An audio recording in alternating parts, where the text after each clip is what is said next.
Subscribe to our channel and click on the bell icon for all the latest news and updates. Hello, you have logged into One India News and this is Mariam.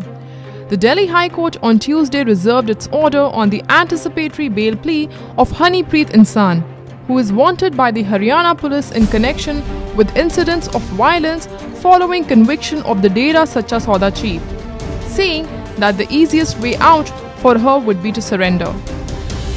Justice Sangeeta Dhingra Sehgal, after hearing the arguments on behalf of Honeypreet and the police of Delhi and Haryana, said that she would pass an order on it.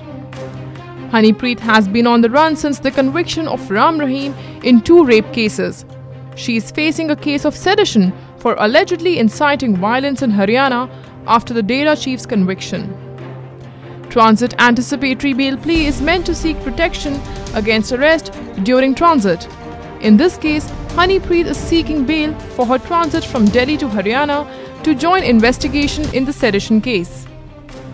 During the hearing, the Haryana police opposed the filing of her plea in the Delhi High Court, saying it was a ploy to do forum shopping. Delhi police also alleged that Honeypreet should have approached the Punjab and Haryana High Court rather moving to the High Court here.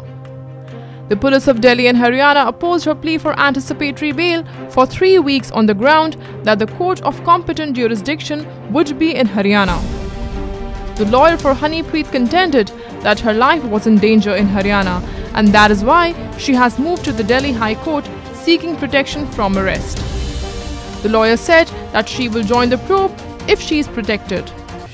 Honeypreet Singh Insan, the adopted daughter of the jailed Dera chief Gurmeet Ram Rahim Singh, tops the list of 43 persons wanted by the Haryana police in connection with incidents of violence that had followed Ram Rahim's conviction in the rape cases.